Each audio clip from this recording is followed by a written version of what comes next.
Hey everyone, how's it going? Back with one of the final videos in our Mastering the Basics topic on food. So far we've covered minimizing processed foods, drinking adequate enough amount of fluids. We've talked about getting enough protein. We've talked about um, what to eat when we start minimizing our processed food. We've talked about fats and what types of fats you should include in your diet, how to manage fat intake. And then the final topic that we're going to talk about today is carbohydrates and carbs. So this is probably a topic that gets a lot of attention these days with the popularity of low carb diets and the amount of information we hear about um, the detriments to potentially consuming carbohydrates in our diet. And the reason for that is kind of goes back to what we first discussed in the very first video, which was minimizing processed foods.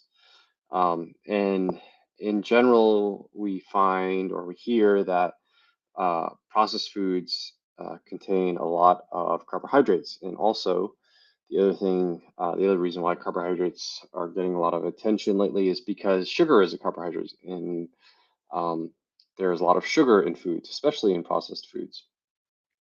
But it's also the fact that processed foods not only contain carbohydrates, but also fat. And it's the combination of the fat, the carbohydrates, and then all the experience of eating the processed food that really sends our brain into overdrive into and makes it much more easy to overconsume foods and therefore gain weight and all the downstream health impacts that can then have on our health. So essentially, carbohydrates has kind of come along for the ride with the processed food problem, and so now people are railing against carbohydrates when it's really not carbohydrates per se that are the problem. It's the combination that kind of trifecta I just listed before that really is the issue.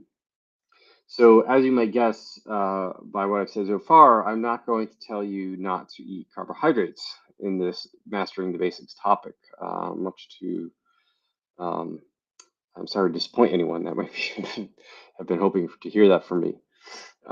Instead, uh, my rule around carbohydrate intake in this context, right, in the context of someone's just trying to nail down the basics of their health, right? And we don't need to get super fancy. So the advice that I want to give around carbohydrates is actually to harkens back to the first thing we talked about, which was minimize processed foods, right? So if we are just eating whole foods, that means we are not eating highly processed carbohydrates, and we will not be consuming things that have a whole ton of sugar in them. Any sugar that we will be consuming will come in its natural form, along with all the other good things that come along with the whole food and help, minimize the detrimental impacts of whatever sugar might be in that food. So, what are whole food carbohydrates? Right, we can get a little bit more specific.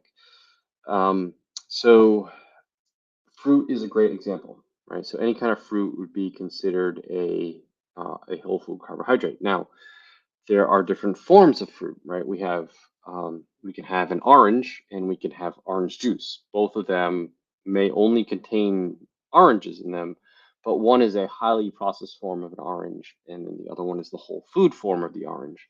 So we are talking about sticking to the whole food form of these foods, right? So fruits, in that case, would mean I want you to eat, it's okay to eat an orange, but I want you to avoid eating something like an orange juice, or it's okay to eat an apple, but I want you to avoid eating an apple juice.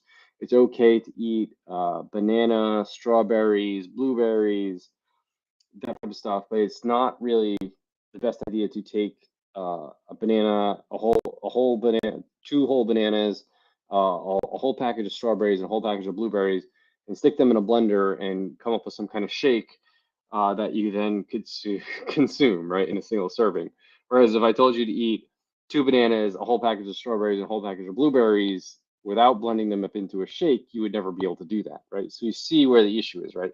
When we process these foods down, it makes them much more easy to overconsume, right? So that's one thing to watch out for in terms of fruits, right? So avoiding any kind of liquid form of fruits.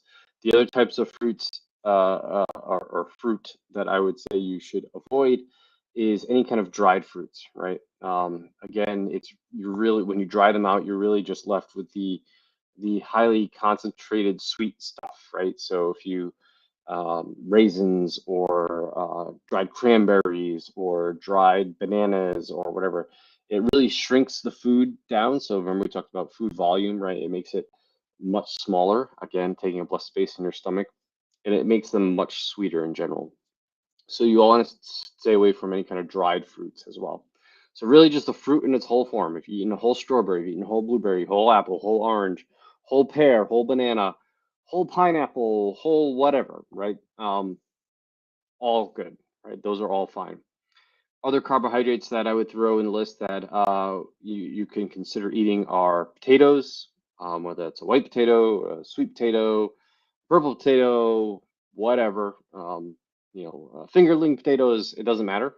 Potatoes are always good. They're also one of the most satiating things around. Now, again, we can take those potatoes and highly process them, right? If you're eating a potato chip that is cooked in like one of our fats, like coconut oil, and just has salt on it, you would think, well, it's a potato. It just has avocado oil on it, and it's salted, and so it should be good, right? No, that's a it's a highly processed form of carbohydrate, right? You could easily sit down and eat a whole bag of those chips, but if I asked you to just eat, which maybe contain three potatoes, say, right? Let's say, but if I asked you to eat three plain boiled potatoes with nothing on them, you would never be able to do that, right? Again, so the more processing we do to the carbohydrate, the easier it's going to be able to do. But a whole potato, um, in its whole form. If you want to throw some salt on there, great. If you happen to roast some of them in with along with your other vegetables that you might be eating, like if you roast up some sweet potatoes with some Brussels sprouts, which is one of my favorite combinations, um, quite tasty and perfectly okay, right? It's the whole potato in its whole form, just cooked, right? And so that's perfectly fine. Potatoes are another good one. Rice, particularly white rice, can be okay. This would be further down on my list of what I would want you to consider as a carbohydrate source, though, because really there's not much, no vitamins or minerals or anything else coming along with that carbohydrate. It's really just a starch, and so it's not providing much else, whereas some of these other carbohydrates would provide other things that come along with it from a micronutrient perspective and vitamins and minerals and stuff like that. So um, if you're not a hard charging athlete, I would avoid the white rice, beans, lentils, quinoa.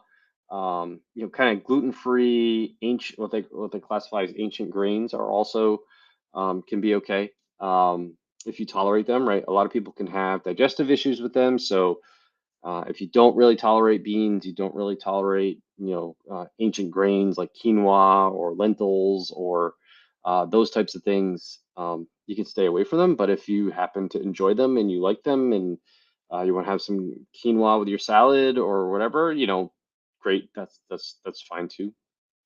Obviously, all vegetables are on in play here. So, vegetables contain very small amounts of carbohydrates in them, unless we're talking about like potatoes. But squashes are also okay. Beets, carrots, I wouldn't even really, I don't even care. I mean, eat as much as you want of those. But squashes like acorn squash, spaghetti squash, butternut squash, those are all okay. In the fall time when squashes are really popular, go to ham on the squashes. Um, yeah, and that's kind of like my list of carbohydrates. Like if you stuck to fruits, some potatoes, maybe a little rice, maybe a little ancient grains, some quinoa, some lentils, some beans, um, and some squashes. Those are all, you know, great sources of carbohydrates, right? So again, my rule of thumb when we're talking about any whether I should eat some type of food is it in its natural form? Is it in its whole food form? It doesn't need to be highly processed. Is it already highly processed, right? So if the answer is it's a highly processed form of a whole food, well, you're probably going to skip it. But if it's in its whole food form, it's okay, right? I'm sure there are some starches out there that I'm missing, or carbohydrates out there that I'm missing. So if I didn't mention one of your favorites, you can ask me below. If you're wondering, or you can just go by my rule of thumb.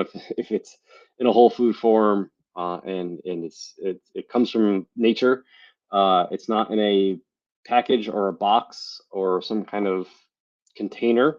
It's pretty good. Your bet is pretty good that it's okay. And Yeah, so that's what I would say as far as carbohydrates. So just to review, fruits, potatoes, squashes, all types of vegetables are all okay. Keep them in its whole food form. Don't no fruit juice or no dehydrated fruits or no potato chips and stuff like that. And if you're really really active and you want to throw in white rice or brown rice, whatever kind of rice you like, that's okay too. And you can throw that into the list as well. But carbohydrates are perfectly fine to consume. Just keep them in their whole food form, and you'll be much better off than you are if you're consuming lots of highly processed, sugary carbohydrates. And with that, let's say thanks for listening once again. I hope this is continuing to be useful for you. And if you need more help with any of this stuff, please reach out to me. You can leave me a comment, drop me a direct message, that type of thing. Happy to chat a little bit more about it. If you want to get all the content that I put out on a weekly basis and without having to look for it on social media, please go to my website at rjbhealth.coach. Click on the link at the top. It says newsletter, and then right in the on the page there, you can enter your email address and sign up for my newsletter and deliver all the content I put out right to your inbox. And if you need more in-depth help with any of the topics that we've covered or today's topic, I do have some spots open for one-on-one coaching. So please head over to my website. Again, it's rjbhealth.coach. Click on the schedule discovery call button that you see right on the homepage at the top, and we can talk a little bit more about doing some one-on-one coaching, getting the help that you need. Thanks again for listening, and I'll talk to you all soon next week.